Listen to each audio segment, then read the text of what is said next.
میں 4 سال کی تھی جب امی ابو فوت ہو گئے۔ میری پرورش سگی نانی نے کی۔ 10 برس کی تھی، نانی نے مجھ کو بیاہنے کی ٹھان لی۔ ایک روز نانی نے بتایا کہ تیرا دلہا آیا ہے۔ اس وقت پڑوسن بیٹھی تھی۔ تبھی پڑوسن کی آڑ میں نے بھی اپنے ہونے والے دلہا کو دیکھا۔ او میرے خدا! پڑوسن کے منہ سے نکلا، ساجدہ، آمنہ پر اتنا ظلم مت کرو۔ کیا اس بوڑھے سے اس پھول سی بچی کو بیاہ دو گی؟ یہ تو عمر میں اس کے باپ سے بھی بڑا لگتا ہے۔ آخر کس قصور کی سزا تم اس بچی کو دے رہی ہو؟ ایسے ہی اگر یہ تم پر بوجھ ہے تو مجھے دے دو، میں اس کا خرچہ اٹھا لوں گی۔ رشتہ تو جوڑ کا ڈھونڈا ہوتا۔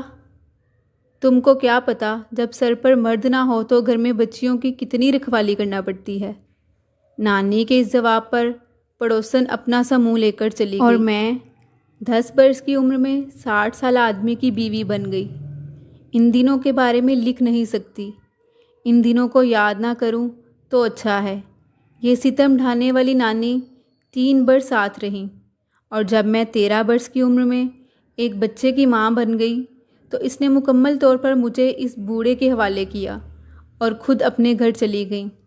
اب شعور آ گیا کہ جوانی کیا ہوتی ہے اور جوانی کے کیا ارمان ہوتے ہیں۔ بوڑھا بہت بدمزاج تھا، کبھی پیار بھرا سلوک کرتا اور کبھی میری چھوٹی چھوٹی غلطیوں پر سخت سزا دیتا۔ تب میں اپنے والدین کو یاد کر کے گھنٹوں روتی تھی، جو مجھ کو پیار کرتے تھے اور ذرا سی تکلیف پر تڑپ اٹھتے تھے۔ جب میرے شوہر ملک نے دیکھا کہ یہ بچی نہ خود کو سنبھال سکتی ہے اور نہ اپنے بچے کو، تب وہ نانی سے اصرار کرنے لگا کہ آ کر اس کے ساتھ رہو۔ نانی کو بھی یہی چاہیے تھا، تبھی وہ ترنت ہمارے گھر آ بسیں۔ اب وہ ساتھ رہنے لگیں، لیکن ساتھ رہنے سے میری مشکلات میں کمی کی جگہ مزید اضافہ ہوتا گیا۔ نانی کے رویے میں میری شادی کے بعد بڑی تبدیلی آ گئی تھی۔ وہ میری پالنے والی نانی تھی، لیکن اب اس سے زیادہ ساس کا کردار ادا کرنے لگی۔ نانی مجھے گھر سے باہر قدم نہ رکھنے دیتی تھی، پاس پڑوس میں بھی جانے کی اجازت نہ تھی۔ ملک کے سامنے بولتی کہ کوئی کام ڈھنگ سے کرنا نہیں آتا اسے، سارا دن مجھ سے کام کرواتی اور خود ٹی وی کے آگے یا پھر سوئی رہتی۔ کئی بار تو ملک سے میری جھوٹی شکایتیں لگا کر مار پڑواتی۔ ملک ان کو بوڑھی جان کر کچھ نہ کہتے تھے۔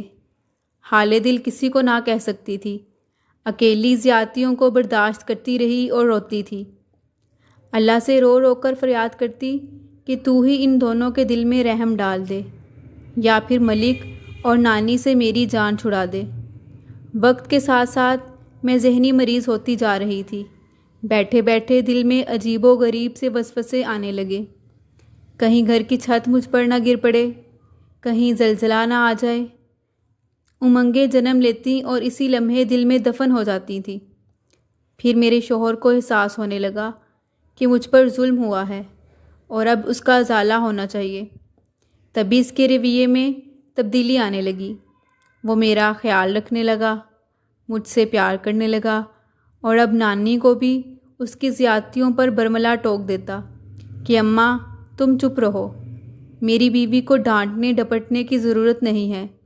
اب وہ میرے لیے پھل فروٹ اور کھانے پینے کی اشیاء بھی لاتا اور جوڑے میک اپ کا سامان بھی، غرض ہر طرح کا آرام و آسائش دینے لگا۔ مگر میرا دل اس کی طرف مائل نہ ہوتا۔ مجھ کو اپنے ہم عمر جیون ساتھی کی آرزو رہنے لگی، جو میرے جیسا ہو، مجھ سے ہنسے بولے اور ہم زندگی کا لطف لیں۔ وقت گزرتے دیر نہیں لگتی، یوں میں 2 بچوں کی ماں بن گئی۔ اچانک میری اچھی بھلی زندگی میں نانی کی نادانی سے بھونچال آ گیا۔ ہوا یوں کہ جانے کیسے نانی کو یہ خیال آیا کہ گھر بدلنا چاہیے۔ یہ گھر چھوٹا ہے۔ اس نے رات دن ملک کے کان کھانے شروع کر دیے۔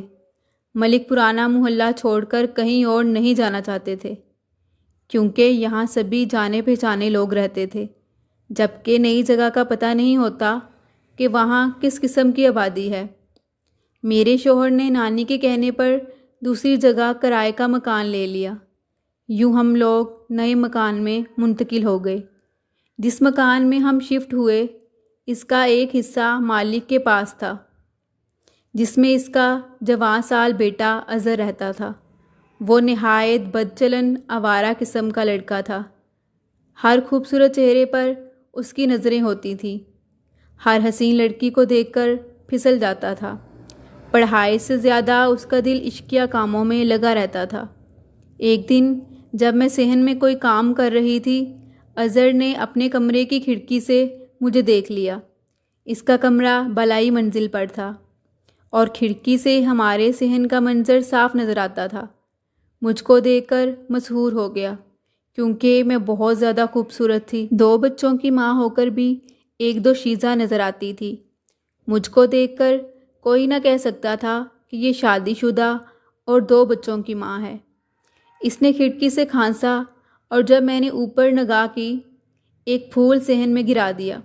یہ سوچ کر میں نے اس کے سامنے پھول اٹھا کر کوڑے میں ڈال دیا کہ وہ مجھ سے نا امید ہو جائے، اور ایسا ویسا خیال اگر اس کے دل میں ہے تو توبہ کر لے، مگر وہ نا امید نہیں ہوا۔ میری اس حرکت نے اس کے شوق کے آوارگی کو مزید بڑھا دیا۔ بس اس کے بعد اس نے یہ وتیرہ بنا لیا، جب میں صحن میں ہوتی اور نانی اندر کمرے میں سو رہی ہوتی، وہ کھڑکی میں آ کر کھانستا اور پھول صحن میں گرا دیتا۔ میں بھی انسان تھی، آخر کب تک دامن بچاتی؟ اب وہ جس روز نظر نہ آتا، نگاہیں اس کو تلاش کرنے لگتی۔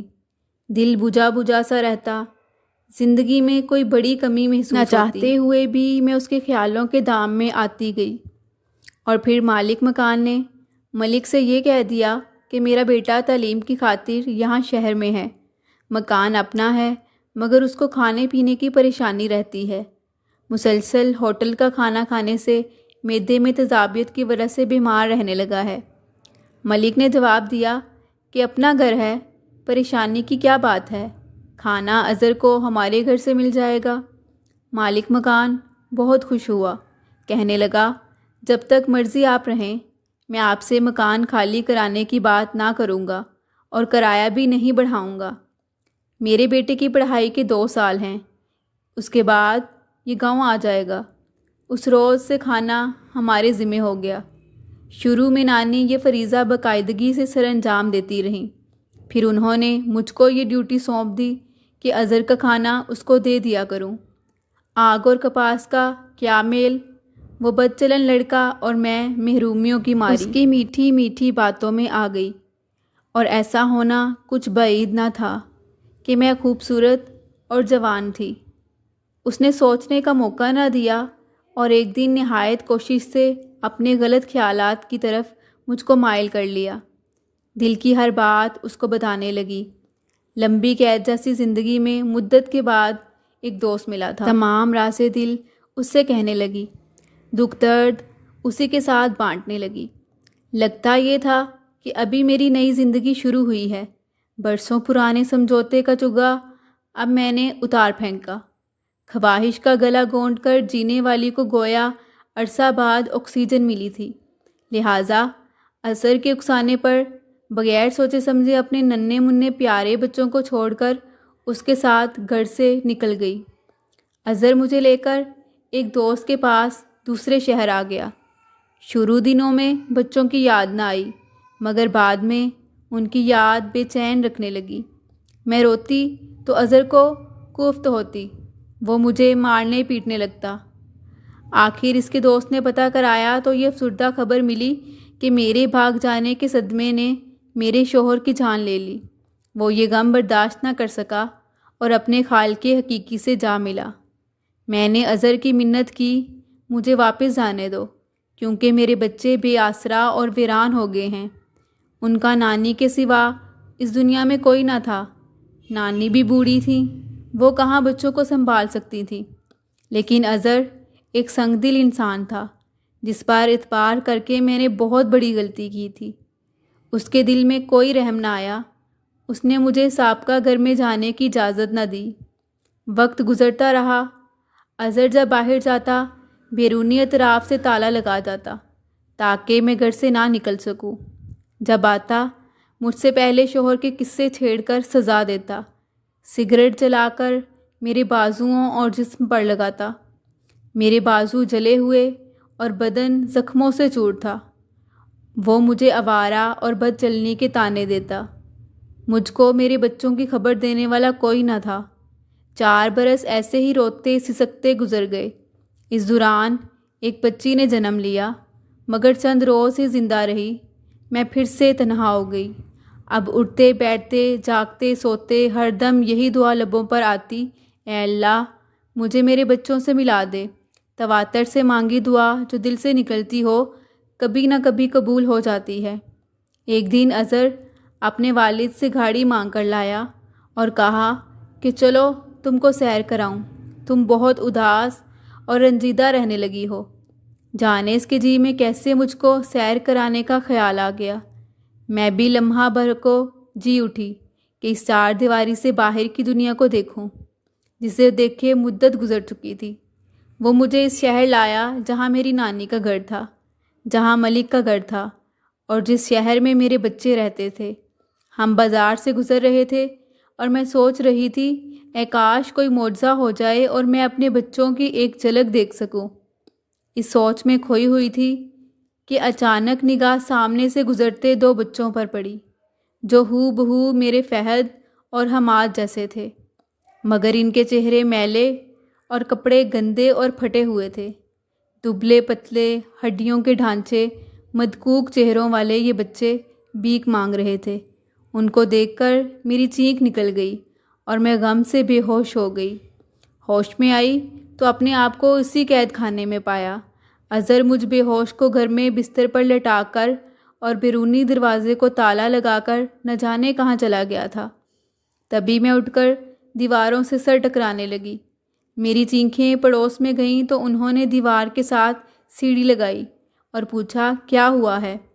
میں نے رو رو کر کہا، خدا کے لیے مجھے یہاں سے نکالو، میں اپنے بچے دیکھنا چاہتی ہوں۔ پڑوسن بولی، یہاں سے نکلو گی تو کہاں جاؤ گی؟ پڑوسی کے دباؤ پر اظہر مجھے میرے سابقہ گھر لے گیا، جہاں تالا پڑا ہوا تھا۔ نانی کے گھر بھی تالا تھا۔ پڑوسیوں نے بتایا کہ تمہاری نانی کا انتقال ہو گیا ہے، تو کچھ دن ہم نے تمہارے بچوں کو سنبھالا۔